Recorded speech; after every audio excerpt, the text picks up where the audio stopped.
qui se ressemblent s'assemblent. Mais aussi que les opposés s'attirent. Ok, super, merci, on est bien avancé. Mais alors, qui a raison? Où est la vérité? Eh bien, pour essayer de répondre à cette question, aujourd'hui, je vais vous présenter mon terrain de recherche, la friche culturelle. Une friche, c'est un espace en déshérence, comme lorsqu'une usine ferme et qu'il ne reste que des bâtiments désaffectés. On dit qu'elle est culturelle quand, au bout d'un moment, des artistes viennent réhabiter cet espace. Alors, ça peut se faire de plusieurs façons, mais généralement, les artistes réinvestissent l'espace de manière gratuite.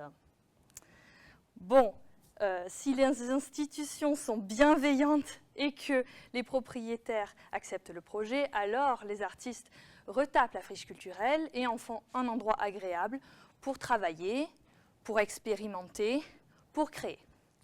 Ça va de soi, pour créer, il faut être créatif. Il faut être créatif. La créativité, c'est la capacité la plus importante chez les artistes. C'est pour ça que dans ma thèse, j'ai essayé de savoir si les friches culturelles pouvaient favoriser la créativité des artistes qui y sont installés. Alors, des facteurs de créativité, je vous dis tout de suite, il y en a plein. Moi, j'en ai sélectionné 4. La réputation, l'autonomie, les échanges et le réseautage. Après plus de 43 heures d'entretien avec des artistes frichistes, mes résultats ont démontré non seulement que la friche culturelle pouvait favoriser ces 4 facteurs de créativité, mais qu'elle en favorisait un 5e, la culture organisationnelle. Je vous explique. En s'agrandissant, la friche culturelle fait rentrer de plus en plus de monde, ce qui nous donne les bonnes friches et les mauvaises friches.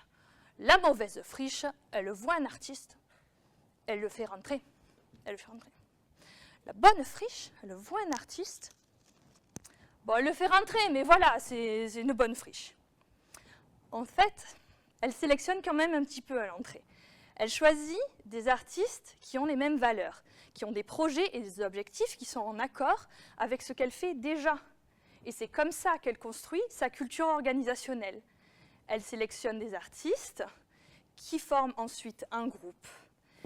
Ces artistes construisent un sentiment d'appartenance, le sentiment de faire partie d'un groupe, d'un club, d'un gang.